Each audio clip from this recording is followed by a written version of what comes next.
Commitments for San Diego.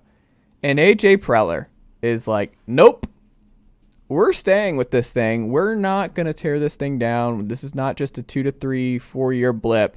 And then we're doing what we did all over again, starting over and creating the best farm in baseball while not being a great team for another 5 to 7 years. This feels more sustainable, and they're operating just like a juggernaut franchise. And it really caught me by surprise, the years for Machado. Not that I disagree with him, because Manny Machado is an excellent baseball player, but I don't know. I think if you're a Padres fan, this is an underrated big deal, because I think it signals to the fan base, Soto's not going anywhere. Machado's not going anywhere.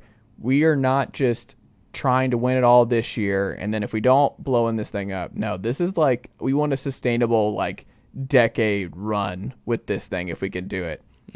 What do you think? So I agree with you that the overall message here is that this is not a go for broke 1 year thing on the Padres' part. And I think, when we saw the Yu Darvish extension, that made it pretty clear that there were designs for the Padres to keep this going past this year. Machado obviously furthers that.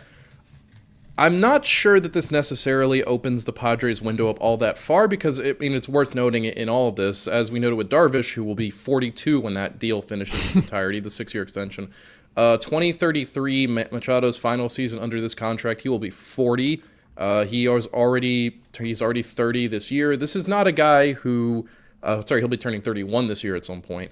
This is not a guy who's the Padres are necessarily building around long term. This is just them keeping him on the books for what they believe, I think, is going to be the big competitive contention window for them, which is to say between 2023 and 2026. And the reason I say that is when you look at Machado's contract and you look at the base salary, he's going to be making, you add up base salary and signing bonus, just over $17 million between now and 2025 each year. So that's basically a 3-year, $51 million contract for him for the next 3 years. Then his salary jumps up to $25 million in 2026. And then every year after that, it's $39 million with a base salary of $35 million. So, on the one hand, that's insane. The Padres are set to pay Manny Machado at minimum $105, $140, $175, $210 million from ages 34 through 40 over the course of 7 seasons. 7 years, $240 million for a guy who's 35 years old. You don't need me to tell you that is not going to be something the Padres are going to enjoy paying out for.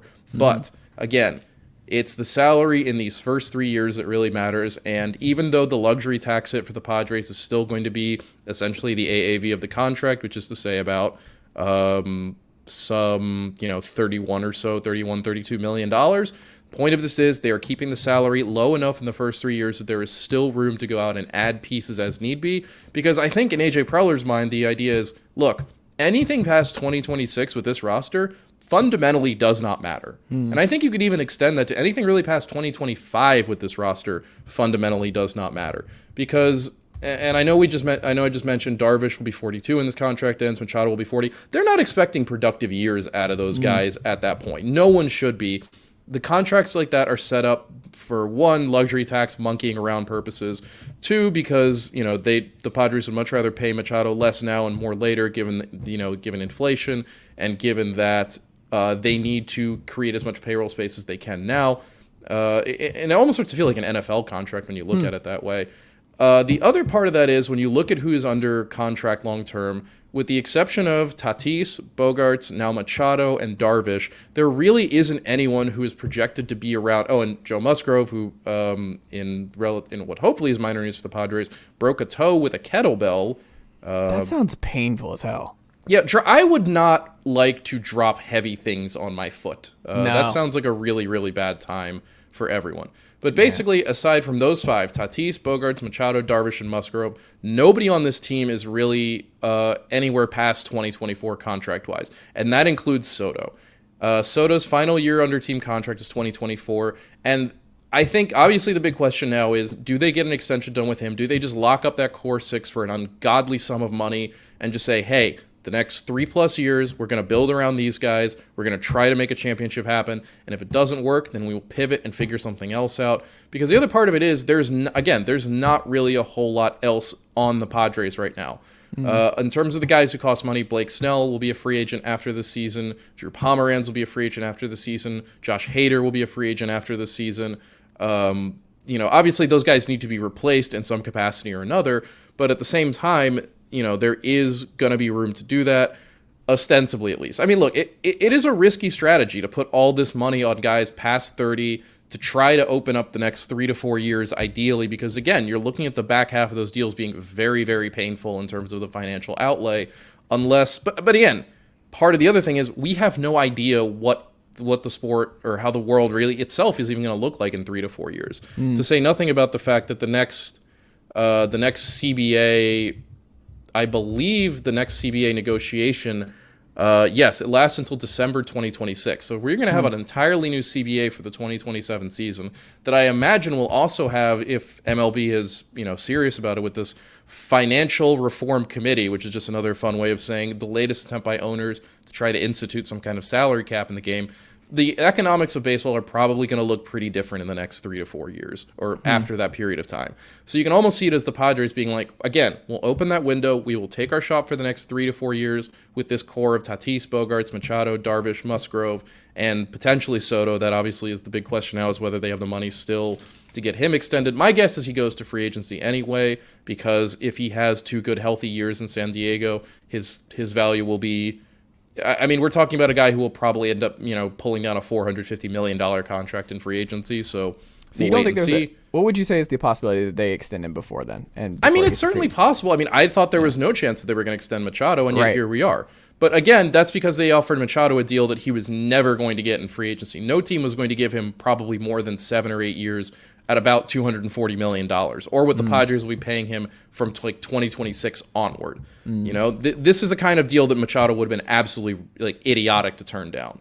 I don't know that they can make an offer to Soto that falls in the same category unless their opening bid is whatever Aaron Judge made plus a little extra. I think that's probably where Scott Boras wants to start with Soto, because his argument is going to be he's not as good a defender as Judge, but he's basically as good a hitter, if not better. He's younger. You can build an entire lineup around him. He's arguably the closest we've ever come to seeing Ted Williams reincarnated, aside from the batting average portion of it.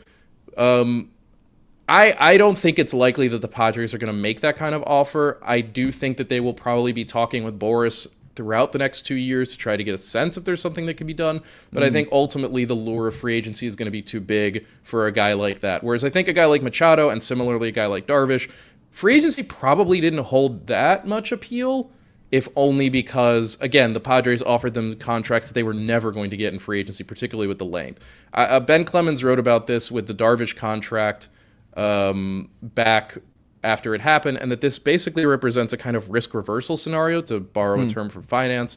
For the team, it makes a lot of sense to get these guys locked in long-term at rates that are affordable to them, i.e. you pay less up front, you pay more down the road to help you monkey around with the luxury tax business of it. The players, meanwhile, get the extra guarantee of, again, no one was going to give Manny Machado a contract presumably past age 38. No one was going to give you Darvish a contract going up until age 42. They have that now. They have guaranteed money that will last them into their early 40s.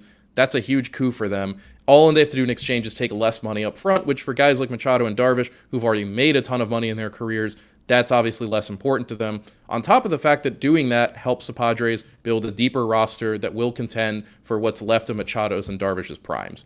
Or maybe not even prime for Darvish. He's 37, but either way. Is Darvish really 37? Yes, it's amazing how old Yu Darvish is and how long he's been around in baseball and how much longer he'll be around in baseball. It's actually kind of great. So 37. I would have never have guessed 37 for Darvish. I would have been way off. I would have said 33, 32. I know, right? But that's so wild. Also, I had completely not realized that Nelson Cruz is signed for a 1 year. Why does Baseball Reference have Nelson Cruz down for a 1 year, $1 million contract? That doesn't feel right. Anyway. Point of it all being, I think obviously makes a ton of sense for Machado. Like I said, he would have been a fool to turn this down. I think it makes a lot of sense for San Diego because, again, as we've noted, they are in the championship contention period. This is a team that can win a World Series, I think. They want to keep that window as open as long as they can, particularly given that the farm system that they have is going to take some time to build back up. They've expended a lot of the prospects that they developed through that system, through trades, through graduation, through, the usual reasons prospects fail. They need some time to start building that back up, to start building back up the kind of cheap players that help a team, stay in its contention cycle. For the time being, though, it kind of feels something similar to what the Rams were doing in Los Angeles, which is just pay all the money, get all the stars, try to win a title, and if we win, we'll deal with the mess that we've created later. Obviously, a little different in the NFL because of the salary cap and because the Rams gave up so many first-round draft picks in the process of building that team. Thankfully for San Diego, they're still going to have their ability to sign international players. They're still going to have their ability to get players through the draft more or less unimpeded. There's no salary cap. All they have to deal with is the pain of the luxury tax, which for San Diego, again, if that's the cost to win a championship, so be it. But I think it makes a lot of sense to lock in Machado. You're probably, I think almost certainly, I haven't looked at the other bats available in free agency, but I think now that Machado's off the market, hitters in free agency, that's going to be a rough category next year. There are not a lot of options beyond Shohei Ohtani, and he's going to require $500 million. So I think it makes sense that San Diego say, you know what, we're not going to get a better third baseman through free agency. Maybe you could argue, well, let's see how this all shakes out with Bogaerts and Tatis, and who plays where and who does what, and how good Tatis looks. What do we do with Ha-Seong Kim, et cetera, et cetera, et cetera. I think it makes more sense, though, just to lock in Machado at third base. Maybe a guy eventually you do have to move him at some point. You're going to have to move him at some point during that contract. He's already started declining from being an elite defender to just a very good one, if not of just simply a good one. At some point in the next few years, that's going to have to happen. Obviously, the good thing for San Diego is with the DH, if Machado does start breaking down a little sooner than expected, you can just plug him in there and let him just be the kind of latter generation Miggy Cabrera if he wants to be. Point of all that being, I think it makes a lot of sense for San Diego. It's a lot of money, yes, but I think it makes sense for where they are. And when the time comes to pay the most painful parts of that bill, again, we're gonna be at or approaching a new CBA. We're gonna be the roster's gonna be entirely turned over from that point, with the exception of, again, Tatis, Bogaerts, and I guess the last couple of years of Darvish and maybe one more year of Joe Musgrove. There's gonna be a lot of room for that roster to be built. And while, $35 million or whatever whatever the AAV is from that point forward looks painful, it'll be a lot less painful when the rest of the roster is essentially making no money or more or less non-existent, Yeah, and if you get 2 titles out of it, guess what? No one cares. And also, if you're a Padres fan, you're just like, this is all awesome, because I didn't think we'd ever see this in our lifetime. I didn't think we'd ever operate like this. If you're a Padres fan and someone tells you, hey, the back half of Manny Machado's contract, that team's going to suck, utterly unwatchable, but in exchange, you get at least one World Series. What Padres fan doesn't take that deal? Yeah. They've literally never seen one. Mm-hmm. And that's ultimately, I think, what this is all about. Ultimately, what it is all about. The fact that the San Diego Padres have never won a World Series, and the fact that this roster is probably the best Padres roster that has ever existed, and is probably, especially with the way the Dodgers are looking, especially in light of the Gavin Lux injury that they suffered, very tragic, not tragically, I shouldn't say that, but, very poorly timed and very disruptive to their plans. There has never been a better opportunity for the Dodgers to win the West and make their path to winning the World Series that much easier. So I think it makes a lot of sense. Again, it comes off like AJ Preller's latest 2 a.m. wild decision, but I think there's a lot of sense behind it for where the Padres are right now. Well, you mentioned it. The Dodgers, we already had questions going into the year about just how they would match up with the Padres and where they even sat compared to the 3 big teams in the NL East before the season. Gavin Lux, who we weren't certain was going to be able to be the everyday shortstop for the Dodgers anyway, he has a terrible spring training injury where he tears his ACL, and then he has, I think, UCL damage too. They said there was some other lateral damage in there, so yeah. So he's really, gone really for the unfortunate. Year. Yeah. And now it looks like Miguel Rojas is going to be the everyday shortstop. I mean, look, what's the other option here? This was always the risk the Dodgers were taking.